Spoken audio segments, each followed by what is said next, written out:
ಸಂಖ್ಯಾಶಾಸ್ತ್ರ ಅಂದ್ರೆ ಏನಂತ ಹೇಳಿದೆ ಅಂದ್ರೆ ಸಂಖ್ಯಾಶಾಸ್ತ್ರ ಇಲ್ಲಿ ನೋಡ್ರಿ ಅಂದ್ರೆ ಒಂದು ಅರ್ಥಪೂರ್ಣವಾದ ಮಾಹಿತಿಯನ್ನ ಹೊರ ತೆಗೆಯುವ ಒಂದು ಗಣಿತದ ವಿಭಾಗಕ್ಕೆ ಅಂದ್ರ ನಾವೊಂದು ಗಣಿತದ ಶಾಖೆಗೆ ಹೌದಾ ಅದಕ್ಕೆ ನಾವೇನಂತ ಕರಿತೀವಿ ಸಂಖ್ಯಾಶಾಸ್ತ್ರ ಅಂತ ಕರಿತೀವಿ. ಸೊ ನೋಡ್ರಿ ಇಲ್ಲಿ ಒಂದು ಅರ್ಥಪೂರ್ಣ ಒಂದು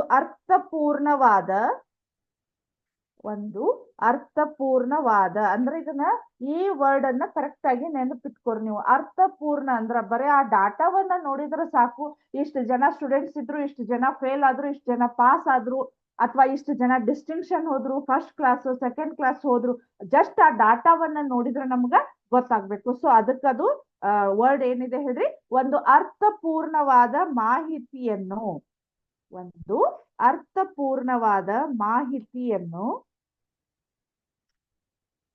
ಹೊರತೆಗೆಯುವ ಗಣಿತದ ವಿಭಾಗಕ್ಕೆ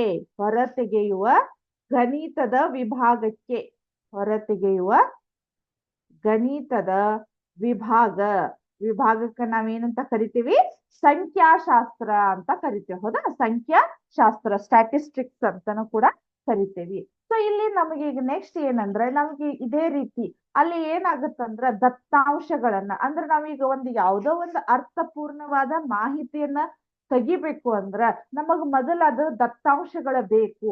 ಈಗ ಫಾರ್ ಎಕ್ಸಾಂಪಲ್ ಈಗ ನಿಮ್ಮ ಕ್ಲಾಸ್ ಒಳಗ ಈಗ 9th ಒಂದು ಗಣಿತದ ಪೇಪರ್ ಅನ್ನ ಚೆಕ್ ಮಾಡಿದ್ವಿ ಅಂದ್ರೆ ನಮಗ್ ಹಂಗೆ ನಾವು ಒಂದು ಅರ್ಥಪೂರ್ಣವಾದ ಮಾಹಿತಿಯನ್ನ ಕೊಡ್ಲಿಕ್ ಬರುದಿಲ್ಲ. ಹೌದಾ, ಸೊ ನಾವ್ ಏನ್ ಮಾಡ್ಬೇಕು, ಫಸ್ಟ್ ನೀವು ಒಂದು ಮ್ಯಾಥ್ಸ್ ಎಕ್ಸಾಮ್ ಅನ್ನ ತಗೊಂಡಿರ್ತೈತಲ್ಲ ಅವನ್ನೆಲ್ಲವನ್ನ ಎಕ್ಸಾಮ್ ಅನ್ನ ಚೆಕ್ ಮಾಡ್ಬೇಕು. ಹೌದಾ, ಅದು ಚೆಕ್ ಮಾಡ್ಬೇಕು. ಅದಾದ್ಮೇಲೆ ನಾವ್ ಏನ್ ಮಾಡ್ಬೇಕು, ಈಗ 35 to 45 ಎಷ್ಟು ಜನ ತಗೊಂಡಿದಾರು, ಹೌದಾ, ಆಮೇಲೆ 0 to 35 ಮಾರ್ಕ್ಸ್ ಎಷ್ಟು ಜನ ತಗೊಂಡಿದಾರು, ಆಮೇಲೆ 45 to 55 ಕರೆಕ್ಟಾ, ಇದೇ ಅಪ್ ಟು ಎಲ್ಲಿ ಮಟ್ಟ ಹೇಳ್ರಿ 90 ಮಾರ್ಕ್ಸ್ ವರೆಗೂ ಎಷ್ಟು ಜನ ತಗೊಂಡಾರು. ಇಲ್ಲೊಂದು 4 ಜನ ತಗೊಂಡಿರ್ತಾರು, ಇಲ್ಲಿ 6 ಜನ ತಗೊಂಡಿರ್ತಾರು, ಇಲ್ಲಿ 10 ಜನ ತಗೊಂಡಿರ್ತಾರು, ಇಲ್ಲಿ 20 ಜನ ತಗೊಂಡಿರ್ಬಹುದು. ಹೌದಾ, ಈ ರೀತಿ ನಾವು ಕರೆಕ್ಟ್ ಆಗಿ ಒಂದು ಮೊದಲು ನಾವ್ ಏನ್ ಮಾಡ್ಬೇಕು, ಪೇಪರ್ಸ್ ಗಳನ್ನ ಚೆಕ್ ಮಾಡ್ಬೇಕು. ಅದಾದ್ಮೇಲೆ ಪ್ರತಿಯೊಬ್ಬರದು ಮಾರ್ಕ್ಸ್ ಲಿಸ್ಟ್ ಅನ್ನ ಎಂಟ್ರಿ ಮಾಡಿದ ಮೇಲೆ ನಮಗ ಗೊತ್ತಾಗ್ತೈತಿ 0 to 35 ಆಮೇಲೆ 35 to 45. ಈ ರೀತಿ ಮಾಡೋದಕ್ಕ ನಾವ್ ಏನಂತ ಕರಿತೇವೆ ಅಂದ್ರ ದತ್ತಾಂಶಗಳ ಸಂಗ್ರಹಣೆ, ಕಲೆಕ್ಷನ್ಸ್ ಆಫ್ ಡಾಟಾ ಅಂತ ಕರಿತೇವೆ. ಇಲ್ಲಿ ದತ್ತಾಂಶಗಳ ಸಂಗ್ರಹಣೆ ಅಂತ ಕರಿತೇವೆ. ಹೌದಾ, ಇದಕ್ಕ ದತ್ತಾಂಶಗಳ ಸಂಗ್ರಹಣೆ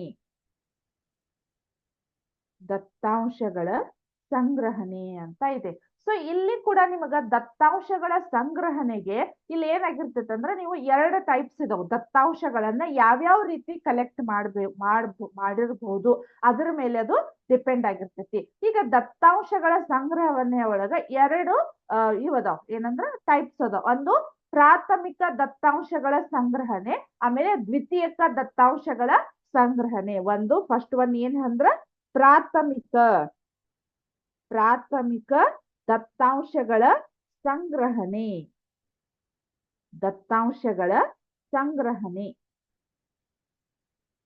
ಪ್ರಾಥಮಿಕ ದತ್ತಾಂಶಗಳ ಸಂಗ್ರಹಣೆ.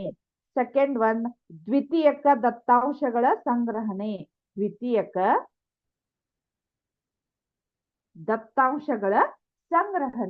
ಸೊ ಇಲ್ಲಿ ದತ್ತಾಂಶಗಳನ್ನ ನಾವು ಹಂಗೆ ಯಾವುದೇ ಅಂದ್ರ ಅದ್ರೊಳಗ ನಾವು ದತ್ತಾಂಶಗಳನ್ನ ಕಲೆಕ್ಟ್ ಮಾಡೋದ್ರೊಳಗ ನಮಗ 2 ಟೈಪ್ ಇದಾವು. ಫಸ್ಟ್ ಒನ್ ಪ್ರಾಥಮಿಕ ದತ್ತಾಂಶಗಳು. ಪ್ರಾಥಮಿಕ ದತ್ತಾಂಶಗಳಂದ್ರೆ ಯಾವ ರೀತಿ ಇದಾವ, ಅದಕ್ಕೆ ಎಕ್ಸಾಂಪಲ್ ಅಂದ್ರೆ ನಾನು ನಿಮ್ಗೊಂದು ಎಕ್ಸಾಂಪಲ್ ಕೊಡ್ತೇನೆ ಈಗ. ಹೌದಾ, ಸೊ ನಿಮ್ಮ ಪಿ ಸರ್ ಅಥವಾ ಪಿ ಟೀಚರ್ ಇದಾರಲ್ಲ, ನಿಮ್ಗೆ ಏನ್ ಮಾಡ್ತಿರ್ತಾರೆ ಹೇಳಿ, ಇಯರ್ಲಿ ಒಮ್ಮೆ ಏನ್ ಮಾಡ್ತಾರ, ನಿಮ್ದು ಹೈಟು ವೇಟು ಚೆಕ್ ಮಾಡ್ತಾ ಇರ್ತಾರು. ಹೌದಾ, ಪ್ರತಿಯೊಂದು ಸ್ಕೂಲ್ ಒಳಗೂ ಆ ಪ್ರತಿಯೊಂದು ಸ್ಟೂಡೆಂಟ್ಸ್ ಏನ್ ಮಾಡ್ತಾ ಇರ್ತಾರೆ ಹೇಳ್ರಿ, ಹೈಟ್ ಅನ್ನ ಚೆಕ್ ಮಾಡ್ತಾ ಇರ್ತಾರೋ. ಅದನ್ನ ಯಾವ ರೀತಿ ಚೆಕ್ ಮಾಡ್ತಾರೆ ಹೇಳ್ರಿ, ಎಲ್ಲೇ ಒಂದು ಬುಕ್ ಒಳಗೆ ಹೋಗಿ ಚೆಕ್ ಮಾಡ್ಲಿಕ್ಕೆ ಬರ್ತೈತೇನು, ಅಲ್ಲ. ಅವಾಗ ಏನ್ ಮಾಡ್ತಾರೆ ಹೇಳ್ರಿ, ಪ್ರತಿಯೊಂದು ಸ್ಟೂಡೆಂಟ್ ಅನ್ನು ಕರೆಕ್ಟ್ ಆಗಿ ನಿಂತು ಮೆಜರ್ಮೆಂಟ್ ಮಾಡಿ ಅವ್ರಿಗೆ ಎಷ್ಟು ಹೈಟ್ ಇದಾರು ಎಷ್ಟು ವೇಟ್ ಇದಾರ ಅನ್ನೋದನ್ನ ಒಂದು ಬುಕ್ ಒಳಗ ಬರೀತಾ ಇರ್ತಾರ ಅವ್ರು. ಅರ್ಥ ಆಗಿರ್ಬೋದು ನಾ ಹೇಳ್ತಾ ನಿಮ್ಗ. ಪ್ರತಿ ವರ್ಷ ಪ್ರತಿ ಸ್ಕೂಲ್ ಒಳಗು ಮಾಡ್ತಿರ್ತಾರೆ. ಎವ್ರಿ ಸ್ಕೂಲ್ ಒಮ್ಮೆ ಮಾಡಿ ಬಿಡೋ ಹಾಗಿಲ್ಲ ಅದನ್ನ. ಪ್ರತಿ ವರ್ಷ ನಿಮ್ದು ಹೈಟ್ ಚೇಂಜ್ ಆಗ್ತಾ ಇರ್ತೈತಿ, ವೇಟ್ ಚೇಂಜ್ ಆಗ್ತಾ ಇರ್ತೈತಿ. ಅದಕ್ಕ ಪ್ರತಿ ವರ್ಷ ಸ್ಟಾರ್ಟಿಂಗ್ ಒಳಗೆ ಏನ್ ಮಾಡ್ಬಿಡ್ತಾರ, ನಿಮ್ದ ಹೈಟ್ ಮತ್ತು ವೇಟ್ ಅನ್ನ ಚೆಕ್ ಮಾಡಿ ಅದನ್ನ ಏನ್ ಮಾಡ್ತಾರ, ಒಂದು ಬುಕ್ ಒಳಗ ಎಂಟ್ರಿ ಮಾಡಿರ್ತಾರ. ಹೌದಾ, ಅರ್ಥ ಆಯ್ತು ನಿಮ್ಗ? ಫಾರ್ ಎಕ್ಸಾಂಪಲ್ 8th ಮಕ್ಕಳದ ಎಷ್ಟ್ರದ್ದು, 9th ಮಕ್ಕಳು, ಆಮೇಲೆ 10th ಮಕ್ಕಳದ್ದು ಅಂತ ಹೇಳಿ. ಹೌದಾ, ಇದಕ್ ನಾವ್ ಏನಂತ ಹೇಳ್ರಿ, ಪ್ರಾಥಮಿಕ ದತ್ತಾಂಶಗಳು. ಅಂದ್ರ ಪ್ರತಿಯೊಂದು ವ್ಯಕ್ತಿ ಕಡೆ ಹೋಗಿ ನಾವು ಮಾಹಿತಿಯನ್ನ ಕಲೆಕ್ಟ್ ಮಾಡೋದಕ್ಕ ನಾವು ಪ್ರಾಥಮಿಕ ದತ್ತಾಂಶಗಳು ಅಂತ ಕರಿತೇವೆ. ಹೌದಾ, ಈಗ ಅದೇ ನೀವು ದ್ವಿತೀಯಕ ದತ್ತಾಂಶಗಳು ಅಂದ್ರ ಆಲ್ರೆಡಿ ಅದನ್ನ ಏನ್ ಮಾಡಿರ್ತಾರ ಹೇಳ್ರಿ, ಡಾಟಾವನ್ನ ಕಲೆಕ್ಟ್ ಮಾಡಿ ಇಟ್ಟಿರ್ತಾರ. ಅದರಿಂದ ನಾವು ಮಾಹಿತಿಯನ್ನ ತೆಗೆದುಕೊಳ್ಳೋದಕ್ಕ ನಾವ್ ಏನಂತ ಕರಿತೀವಿ, ದ್ವಿತೀಯಕ ದತ್ತಾಂಶಗಳು ಅಂತ ಕರಿತೀವಿ. ಇಲ್ಲೇ ನೋಡ್ರಿ ನಿಮಗ ಈಗ ಪ್ರಾಥಮಿಕ ದತ್ತಾಂಶಗಳಿಗೆ ನಾನು ಯಾವ್ದು ಎಕ್ಸಾಂಪಲ್ ಕೊಟ್ಟೆ, ನಿಮ್ದ ಹೈಟ್ ವೇಟ್ ಚೆಕ್ ಮಾಡ್ತಿರ್ತಾರ. ಅಲ್ಲೇ ಅವರು ಸರ್ ಎಲ್ಲ ನಿಮಗ್ ಏನ್ ಮಾಡಿರ್ತಾರ ಹೇಳ್ರಿ, ದತ್ತಾಂಶಗಳನ್ನ ಅಂದ್ರ ಕರೆಕ್ಟ್ ನಿಮ್ದು ಹೈಟ್ ವೇಟ್ ಅನ್ನ ಒಂದು ಬುಕ್ ಒಳಗ ರಿಟರ್ನ್ ಮಾಡಿ ಇಟ್ಟಿರ್ತಾರ. ಬಟ್ ಅದನ್ನ ಮತ್ತೊಬ್ರು ಹೋಗಿ ಅಲ್ಲಿ ಏನು ಆ ಮಕ್ಕಳನ್ನ ಯಾರು ಪ್ರತಿಯೊಬ್ಬರನ್ನು ಚೆಕ್ ಮಾಡದೆ ಅದೇ ದತ್ತಾಂಶಗಳನ್ನ ನೋಡಿ, ಫಾರ್ ಎಕ್ಸಾಂಪಲ್ ಈ ಸ್ಟೂಡೆಂಟ್ ಇಷ್ಟು ಹೈಟ್ ಇದಾರು, ಇಷ್ಟು ವೇಟ್ ಇದಾರು, ಹೌದಾ ಅಂತ ಹೇಳಿ ನಾವೇನ್ ಅದನ್ನ ಬುಕ್ ಒಳಗ ಬರ್ದಿರ್ತಂತ ಕಲೆಕ್ಟ್ ಮಾಡಿರತಕ್ಕಂತ ಡಾಟಾವನ್ನ ಹೋಗಿ ನಾವು ಚೆಕ್ ಮಾಡೋದಕ್ಕ ನಾವೇನಂತ ಕರಿತೀವಿ, ದ್ವಿತೀಯಕ ದತ್ತಾಂಶಗಳ ಸಂಗ್ರಹಣೆ. ಅರ್ಥ ಆಯ್ತು ಅನಿಸ್ತೈತಿ? ಇದು ಪ್ರಾಥಮಿಕ ಅಂದ್ರ ನಾವು ಪ್ರತಿಯೊಂದು ವ್ಯಕ್ತಿ ಕಡೆ ಹೋಗಿ ದತ್ತಾಂಶಗಳನ್ನ ಸಂಗ್ರಹಣೆ ಮಾಡೋದು. ಹೌದಾ, ಈಗ ನಿಮ್ಗ ಆಗಲೇ ನಾನು ಹೇಳಿದೆ ಭಾರತದ ಜನಸಂಖ್ಯೆ, ನಿಮ್ಮ ಊರೊಳಗೆ ಈಗ ಜನಗಣತಿ ಮಾಡ್ತಿರ್ತಾರ 5 ವರ್ಷಕ್ಕೊಮ್ಮೆ. ಹೌದಾ, ಅಲ್ಲಿ ಏನ್ ಮಾಡ್ತಿರ್ತಾರ ಹೇಳ್ರಿ, ಪ್ರೈಮರಿ ಸ್ಕೂಲ್ ಟೀಚರ್ಸ್ ಬಂದ ಪ್ರತಿಯೊಂದು ಮನೆಯೊಳಗು ಎಷ್ಟು ಜನ ಇದಾರು, ಎಷ್ಟು ಅಂದ್ರ ಸಣ್ಣ ಮಕ್ಕಳು ಎಷ್ಟಿದಾರು, ದೊಡ್ಡವ್ರು ಎಷ್ಟಿದಾರ ಅನ್ನೋದನ್ನ ಡಾಟಾವನ್ನ ಕಲೆಕ್ಟ್ ಮಾಡ್ತಾರ. ಅರ್ಥ ಆಯ್ತಾ? ಅಂದ್ರ ಪ್ರತಿಯೊಂದು ಊರು, ಅದೇ ರೀತಿ ಊರು ಜಿಲ್ಲೆ, ಅದೇ ರೀತಿ ನಮ್ದು ಈಗ ಕರ್ನಾಟಕ ರಾಜ್ಯ ಅನ್ಕೋರಿ. ಸೊ ಅದೇ ರೀತಿ ಅವನ ಡಾಟಾವನ್ನ ಪ್ರತಿಯೊಂದು ಕಲೆಕ್ಟ್ ಮಾಡಿ ಮಾಡಿ ಮಾಡಿ ಟೋಟಲ್ ನಮ್ದು ಭಾರತದ ಜನಸಂಖ್ಯೆ ಎಷ್ಟಿದೆ ಅಂತ ಅವರು ಹೇಳ್ತಾರೋ. ಅರ್ಥ ಆಯ್ತಾ? ನಮ್ದು ಜನಸಂಖ್ಯೆ ಅವ್ರಿಗೆ ಹೆಂಗ್ ಗೊತ್ತಾಯ್ತು ಅಂದ್ರ, ಪ್ರತಿ ವರ್ಷ ಜನಗಣತಿ ಮಾಡ್ಲಿಕ್ಕೆ ಪ್ರತಿ ಮನಿಗೂ ಬಂದವ್ರು ಚೆಕ್ ಮಾಡಿ ಅಂದ್ರ ಡಾಟಾವನ್ನ ಕಲೆಕ್ಟ್ ಮಾಡಿರ್ತಾರ. ಹೌದಿಲ್ಲ? ಸೊ ಅದರಿಂದ ನಮಗ ಆ ರೀತಿ ಪ್ರಾಥಮಿಕ ದತ್ತಾಂಶಗಳು, ಅದನ್ನ ಟೋಟಲ್ ಆಗಿ ನಾವು ದತ್ತಾಂಶಗಳನ್ನ ಕಲೆಕ್ಟ್ ಮಾಡಿರ್ತಕ್ಕಂತ ಇನ್ಫಾರ್ಮೇಶನ್ ದಿಂದ ನಾವು ಮತ್ತೆ ಇನ್ಫಾರ್ಮೇಶನ್ ತಗೊಳ್ಳೋದಕ್ಕ ನಾವೇನಂತ ಕರಿತೀವಿ, ದ್ವಿತೀಯಕ ದತ್ತಾಂಶಗಳು ಅಂತ ಕರಿತೀವಿ. ಹೌದಾ? ಸೊ ಇಲ್ಲಿ ನಿಮಗ ಒಂದಿಷ್ಟು ಏನದಾವು ಎಕ್ಸಾಂಪಲ್ಸ್ ಇದಾವ್ ನೋಡ್ರಿ. ಏನಿದಾವು ಪ್ರಾಥಮಿಕ ದತ್ತಾಂಶಗಳಿಗೆ ಉದಾಹರಣೆ. ಪ್ರಾಥಮಿಕ ದತ್ತಾಂಶಗಳಿಗೆ ಉದಾಹರಣೆ ಏನಿದಾವು, ನಿಮ್ಮ ತರಗತಿಯ 20 ವಿದ್ಯಾರ್ಥಿಗಳ ಎತ್ತರಗಳ ಅಳತೆ. 20 ವಿದ್ಯಾರ್ಥಿಗಳನ್ನ ಅವ್ರನ್ನ ಕರೆಕ್ಟ್ ಆಗಿ ಇದಕ್ಕೆ ನಿಂದಿರಿಸಿ ಮೆಜರ್ಮೆಂಟ್ ಮಾಡಿದ್ರೆ ನಾವು ಈಸಿಯಾಗಿ ನಾವು ದತ್ತಾಂಶಗಳನ್ನ ತೆಗೆದುಕೊಂಡು ಒಂದು ಬುಕ್ ಒಳಗ್ ರಿಟರ್ನ್ ಮಾಡಬಹುದಲ್ಲ.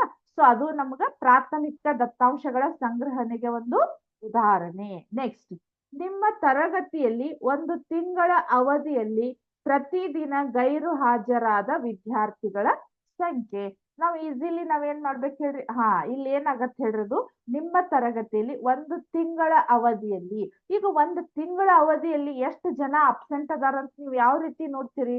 ಪ್ರತಿಯೊಬ್ಬರನ್ನು ಹೋಗಿ ಕೇಳಲಿಕ್ಕಂತೂ ಬರುದಿಲ್ಲ. ಆಲ್ರೆಡಿ ಅಲ್ಲೇ ಡೇ ಬೈ ಡೇ ನಾವು ದಿನಾನು ಅಟೆಂಡೆನ್ಸ್ ಹಾಕ್ಬೇಕಾದ್ರೆ ಅಲ್ಲಿ ಏನಾಗಿರ್ತೈತಿ, ಪ್ರೆಸೆಂಟ್ ಇದ್ದವ್ರದ್ದು ಪ್ರೆಸೆಂಟ್ ಆಗಿರ್ತೈತಿ, ಅಬ್ಸೆಂಟ್ ಇದ್ದವ್ರದ್ದು ಅಬ್ಸೆಂಟ್ ಆಗಿರ್ತೈತಿ. ಸೊ ಅಂತ ಟೈಮಿಗೆ ಹೋಗಿ ನಾವ್ ಏನ್ ಮಾಡ್ತೀವಿ, ಅದನ್ನ ದತ್ತಾಂಶಗಳನ್ನ ಆಲ್ರೆಡಿ ಕಲೆಕ್ಟ್ ಮಾಡಿರ್ತಕ್ಕಂತ ದತ್ತಾಂಶ ಒಳಗೆ ನಾವು ಮತ್ತೆ ದತ್ತಾಂಶಗಳನ್ನ ಕಲೆಕ್ಟ್ ಮಾಡ್ಕೋತೀವಿ. ಇದು ಯಾವುದಕ್ಕೆ ಉದಾಹರಣೆ ಹೇಳ್ರಿ ಹಾಗಾದ್ರ? ದ್ವಿತೀಯಕ ದತ್ತಾಂಶಗಳ ಸಂಗ್ರಹಣೆಗೆ ಉದಾಹರಣೆ. ಹೌದಾ? 1 ತಿಂಗಳು ಅಂದ್ರೆ ಅದು ಆಲ್ರೆಡಿ ಅಲ್ಲೇ ಕಲೆಕ್ಟ್ ಆಗಿರ್ತೈತಿ. ಹೌದಾ?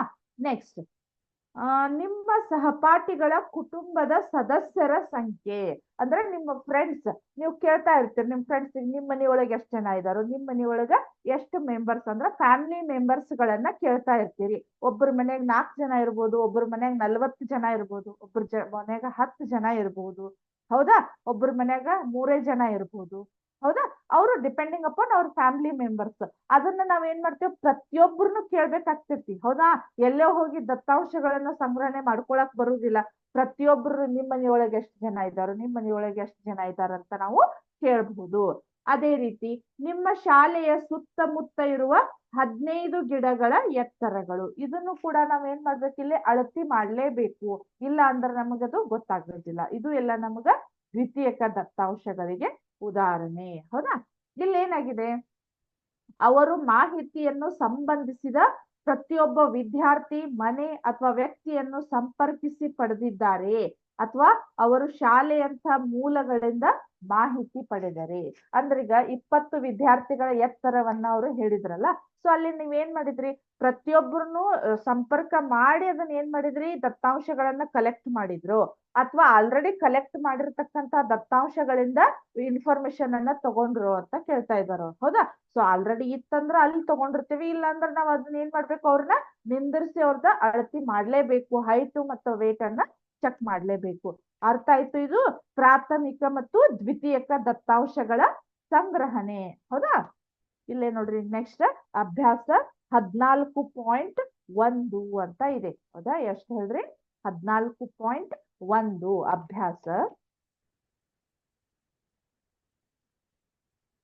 ಅಭ್ಯಾಸ 14.1 ಕರೆಕ್ಟ್. 14.1 ಅಂತ ಇದೆ. ಸೊ ಅಲ್ಲಿ ಏನಾಗಿದೆ, ನಿಮಗ ದೈನಂದಿನ ಜೀವನದಲ್ಲಿ ನೀವು ದತ್ತಾಂಶ ಸಂಗ್ರಹಣೆ ಮಾಡಬಹುದಾದ 5 ಉದಾಹರಣೆಗಳನ್ನ ನೀಡಿ. ಅಂದ್ರೆ ನಮ್ ಡೇ ಟು ಡೇ ಲೈಫ್ ಒಳಗ ನಮಗ ಬೇಕಾಗಿರ್ತಕ್ಕಂತ ದತ್ತಾಂಶಗಳನ್ನ ಯಾವ ರೀತಿ ಸಂಗ್ರಹಣೆ ಮಾಡ್ತೀವಿ, ಅದಕ್ಕೆ ಎಕ್ಸಾಂಪಲ್ ಅನ್ನ ಕೊಡ್ರಿ ಅಂತ ಹೇಳಿದಾರು. ಸೊ ಅದನ್ನ ನೋಡೋಕ್ಕಿಂತ ಮುಂಚೆ ನಿಮಗ ಇಲ್ಲೊಂದಿಷ್ಟು ಸಿಮ್ಯುಲೇಷನ್ ಒಳಗು ಕ್ವಶನ್ಸ್ ಗಳದಾವ್. ಯಾವ ಸಂಖ್ಯಾಶಾಸ್ತ್ರದೊಳಗ್ ಬರ್ತಾವು, ಯಾವ ನಿಮಗ ಸಂಖ್ಯಾಶಾಸ್ತ್ರದಲ್ಲಿ ಬರುವುದಿಲ್ಲ ಅನ್ನೋದಕ್ಕ ಸೊ ತೋರಿಸ್ತೇನೆ ನೋಡ್ರಿ. ನಾನು ಒಂದ್ ಸೆಕೆಂಡ್. ಇಲ್ಲಿದೆ ನೋಡ್ರಿ.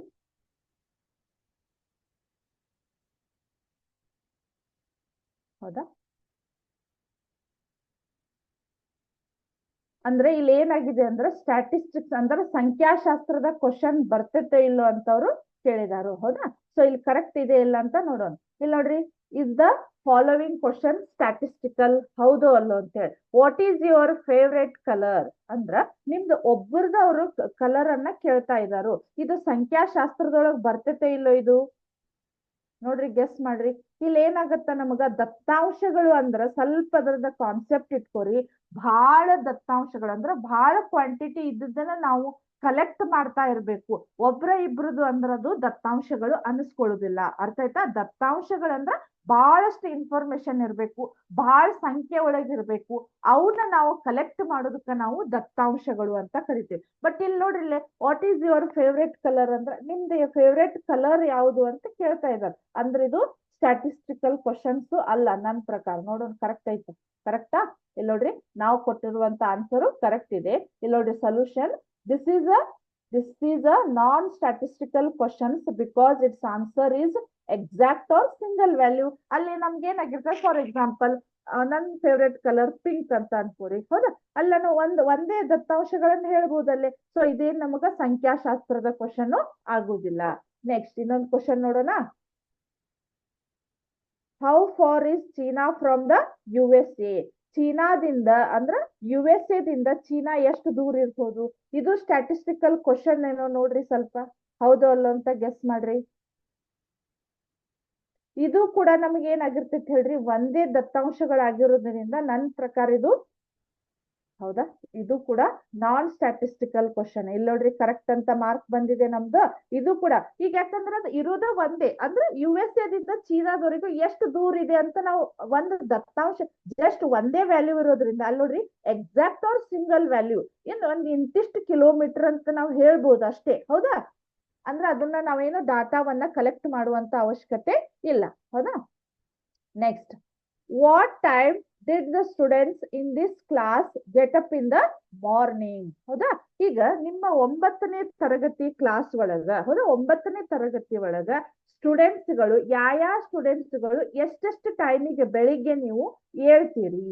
ಅಂದ್ರೆ ಇದು ಸಂಖ್ಯಾಶಾಸ್ತ್ರದ ಕ್ವಶನ್ ಅಥವಾ ಅಲ್ಲೋ? ಹೌದಾ? ಇಲ್ಲಿ ಏನಾಗತ್ತೆ ಹೇಳ್ರಿ, ನಾನೀಗ ಪ್ರತಿಯೊಂದು ಸ್ಟೂಡೆಂಟ್ಸ್ ಕೇಳ್ತೇನೆ. ನೀವು ಫಾರ್ ಎಕ್ಸಾಂಪಲ್ ನೀವ್ ಎಷ್ಟು ಗಂಟೆಗೆ ಹೇಳ್ತೀರಿ ಬೆಳಿಗ್ಗೆ? ಫಾರ್ ಎಕ್ಸಾಂಪಲ್ ಒಬ್ರು 6 ಗಂಟೆ ಅಂತ ಹೇಳ್ಬೋದು, ಒಬ್ರು 5 ಗಂಟೆ ಅಂತ ಹೇಳ್ಬೋದು, ಒಬ್ರು 7 ಗಂಟೆ ಅಂತ ಹೇಳ್ಬೋದು, ಒಬ್ರು 8 ಗಂಟೆ ಅಂತ ಹೇಳ್ಬೋದು. ಒಬ್ಬೊಬ್ರು ಏನ್ ಮಾಡ್ಬೋದು ಹೇಳ್ರಿ, ಎಷ್ಟ ನಾನು 10 ಗಂಟೆಗೆ ಎದ್ದು ಪಟ್ನ ಸ್ಕೂಲಿಗೆ ಅಂತವ್ರು ಇರ್ತಾರೆ, ಇಲ್ಲ ಅಂತ ಅಲ್ಲ. ಹೌದಾ? ಅಂದ್ರೆ ಅಷ್ಟು ಲೇಟ್ ಆಗಿ ಹೇಳ್ತಾರ ಅವ್ರು. ಹೌದಾ? ಸೊ ನಾವ್ ಏನ್ ಮಾಡ್ಬೇಕು, ಅವ್ರು ಹೇಳುವಂತಹ ಟೈಮ್ ಅನ್ನ ನಾವು ಕಲೆಕ್ಟ್ ಮಾಡೋದಕ್ಕ ಅದು ನಮ್ದು ಏನಾಗತ್ತೆ ಹೇಳ್ರಿ, ಸಂಖ್ಯಾಶಾಸ್ತ್ರದ ಕ್ವಶನ್. ಹೌದಲ್ಲ? ಸೊ ಹಾಗಾದ್ರೆ ಇದನ್ನ ನಾನು ಎಸ್ ಅಂತ ಕೊಡ್ತೇನೆ ನೋಡ್ರಿ. ಕರೆಕ್ಟಾ?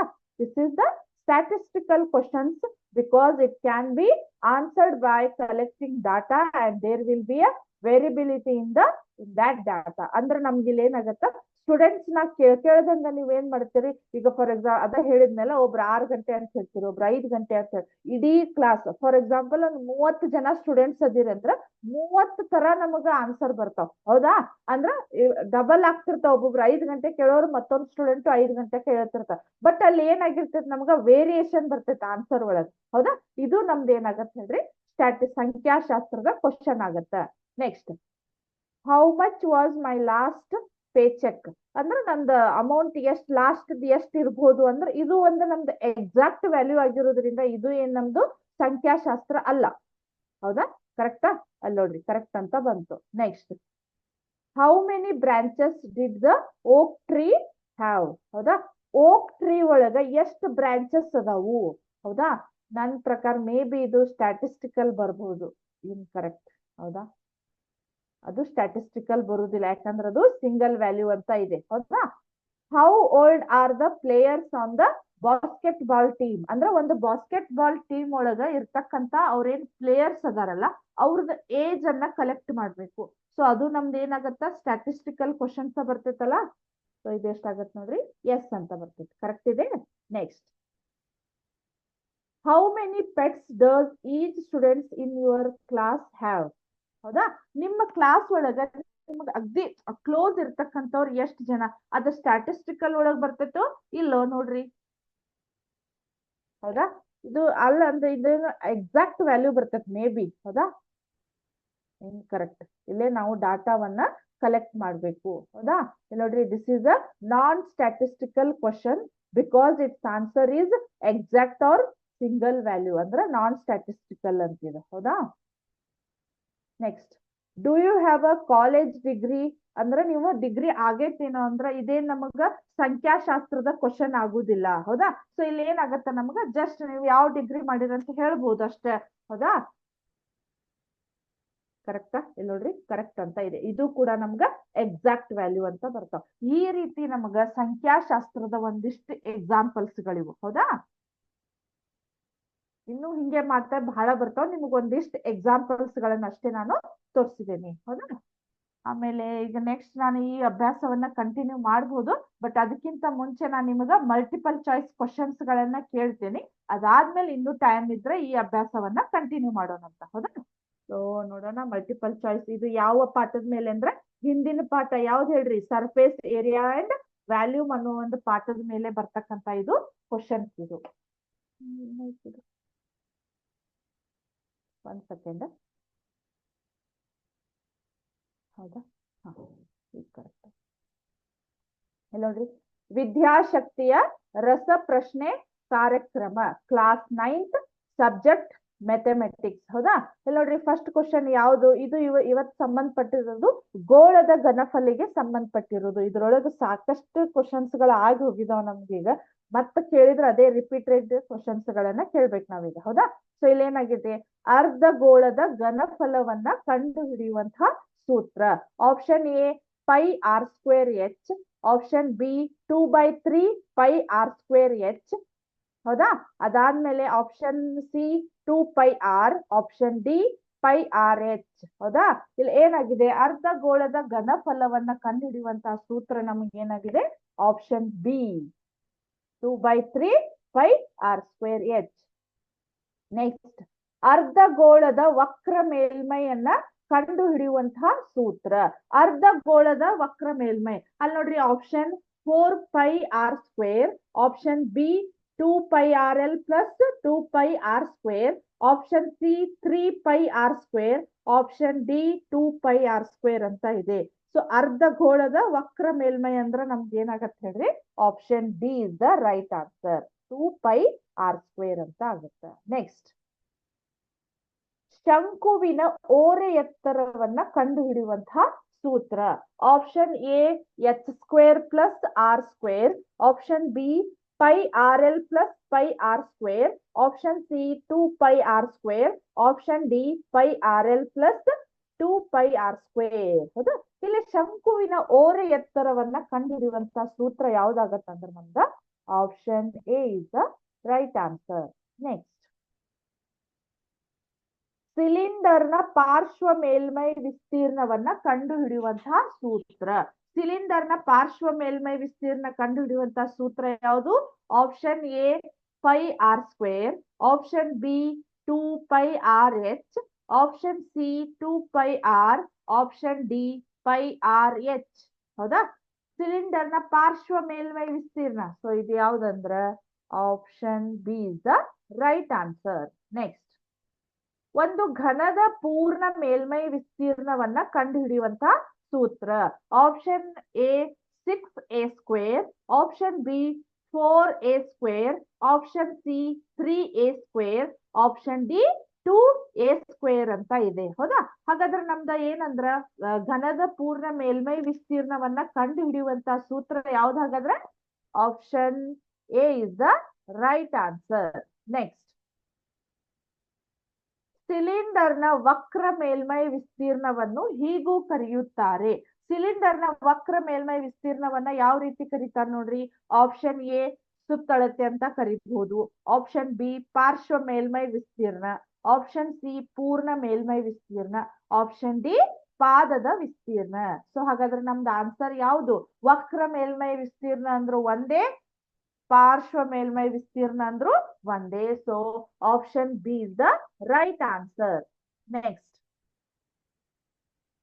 ಆಯತದ ಘನಫಲವನ್ನ ಕಂಡುಹಿಡಿಯುವಂತ ಸೂತ್ರ.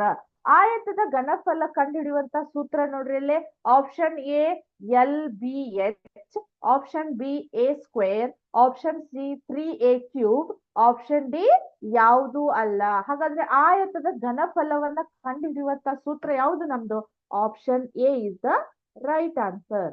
ನೆಕ್ಸ್ಟ್, ಘನದ ಘನಫಲ. ಘನದ ಘನಫಲ ಅಂದ್ರೆ ಯಾವ್ದಾಗತ್ ನೋಡ್ರಿ?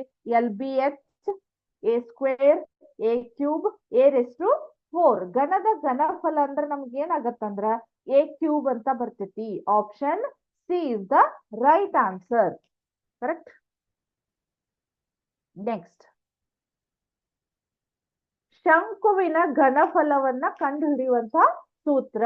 Option A pi R square, option B 1/3 pi R square, option C 2 pi R square, option D 2 pi R H. ಹಾಗಾದ್ರೆ ಶಂಕುವಿನ ಘನಫಲವನ್ನ ಕಂಡುಹಿಡಿಯುವಂತ ಸೂತ್ರ ಯಾವುದು?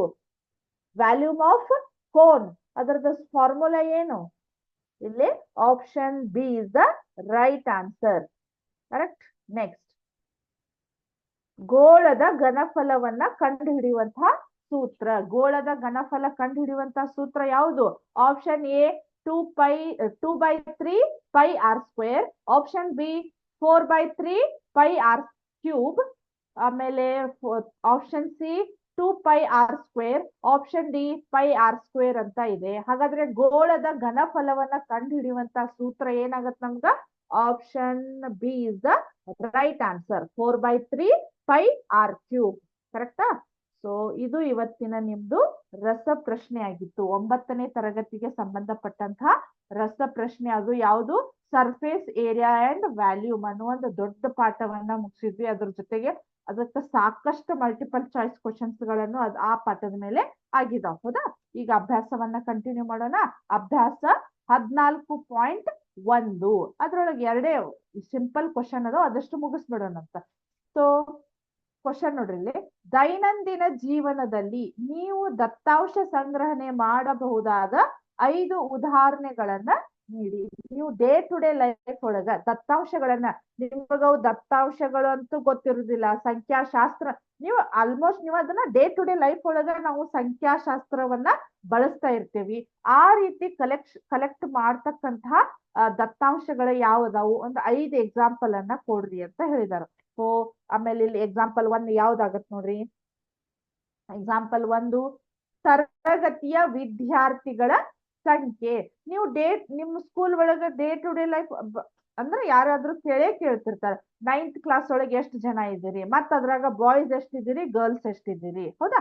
ಆಮೇಲೆ ಟೋಟಲ್ ನಿಮ್ ಇಡೀ ಸ್ಕೂಲ್ ಒಳಗ ಎಷ್ಟು ಸ್ಟ್ರೆಂತ್ ಇದೆ, ಹೌದಾ, ಅದ್ರೊಳಗ ಬಾಯ್ಸ್ ಎಷ್ಟು ಗರ್ಲ್ಸ್ ಎಷ್ಟು ಅಂತ ಹೇಳಿ ನಾವು ಡೇ ಟು ಡೇ ಲೈಫ್ ಒಳಗ ಅದನ್ನ ಕೇಳ್ಬಹುದು, ಯಾಕಂದ್ರೆ ನೀವು ಸ್ಟೂಡೆಂಟ್ ಲೈಫ್ ಆಗಿರೋದ್ರಿಂದ, ಹೌದಾ.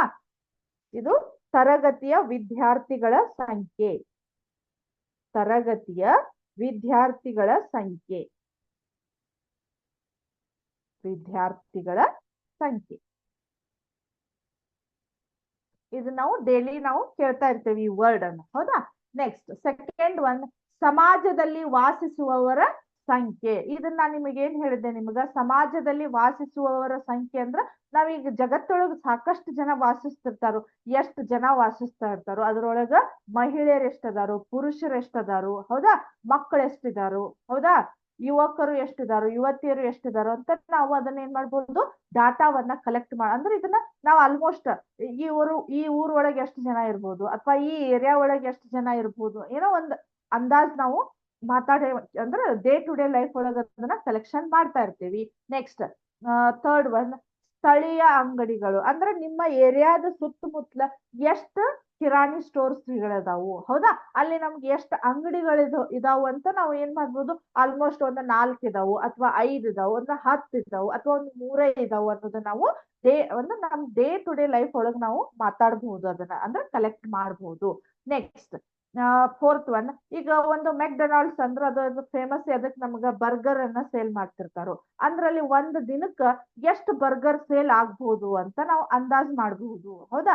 ಇದು ನಮ್ದು ಯಾವ ದತ್ತಾಂಶಗಳಿಗೆ ಬರ್ತೈತೆ ಅಂದ್ರ ದ್ವಿತೀಯಕ ದತ್ತಾಂಶಗಳು, ಯಾಕಂದ್ರೆ ಅಲ್ಲಿ ಎಷ್ಟು ಸೇಲ್ ಆಗ್ತಾವಂತ ನಮಗ್ ನೋಡೋರಿಗೆ ಗೊತ್ತಾಗುದಿಲ್ಲ, ಬಟ್ ಅಲ್ಲಿ ಇರ್ತಕ್ಕಂಥವ್ರು ಅದನ್ನ ಡಾಟಾವನ್ನ ಕಲೆಕ್ಟ್ ಮಾಡಿಟ್ಟಿರ್ತಾರೋ ಅವ್ರನ್ನ ಹೋಗಿ ವಿಚಾರಿಸಿದ್ರೆ ನಮ್ಗ ಒಂದು ದಿನಕ್ಕೆ ಎಷ್ಟು ಬರ್ಗರ್ ಸೇಲ್ ಮಾಡಬಹುದು ಅಂತ ಅವ್ರು ಹೇಳ್ತಾರೆ ನಮ್ಗೆ, ಹೌದಾ. ಆಮೇಲೆ ನೆಕ್ಸ್ಟ್ ನಗರದಲ್ಲಿಯ ತಾಪಮಾನ. ಈಗ ನಮ್ದು ಏರಿಯಾದ ಇವತ್ತಿನ ತಾಪಮಾನ, ಈಗಂತೂ ನೀವು ಮೊಬೈಲ್ ಒಳಗ ನೋಡ್ತೀರಿ ಇವತ್ತ ಏನ್ ಮಳೆ ಬರ್ತೈತೆ ಇಲ್ಲೋ, ಬಿಸಿಲು ಇರ್ತೈತೆ ಇಲ್ಲೋ, ಅಥವಾ ಇವತ್ತು ಯಾವ ರೀತಿ ವೆದರ್ ಇರಬಹುದು, ಚೇಂಜ್ ಆಗ್ಬಹುದು ಅನ್ನೋದನ್ನ ನಾವು ಗೂಗಲ್ ಒಳಗ ಸರ್ಚ್ ಮಾಡ್ತಾ ಇರ್ತೀವಿ, ಅದು ಕೂಡ ನಮ್ಗ ದ್ವಿತೀಯಕ ದತ್ತಾಂಶಗಳೊಳಗ ಬರ್ತೈತಿ, ಹೌದು. ಸೊ ಇದು ಇವತ್ತಿನ ಅಭ್ಯಾಸ 14.1 ಆಗಿತ್ತು. ಸೊ ಇಲ್ಲಿವರೆಗೆ ಹೇಳಿರ್ತಕ್ಕಂತ ಅಭ್ಯಾಸ ನಿಮಗ ನೀಟಾಗಿ ಅಂಡರ್ಸ್ಟ್ಯಾಂಡ್ ಆಯ್ತು ಅಂತ ತಿಳ್ಕೊಂಡು ಇವತ್ತಿನ ಕ್ಲಾಸ್ ಅನ್ನ ಮುಗಿಸ್ತಾ ಇದ್ದೇನೆ. ನೆಕ್ಸ್ಟ್ ಕ್ಲಾಸ್ ಒಳಗ ಕಂಟಿನ್ಯೂ ಮಾಡೋಣ. Thank you.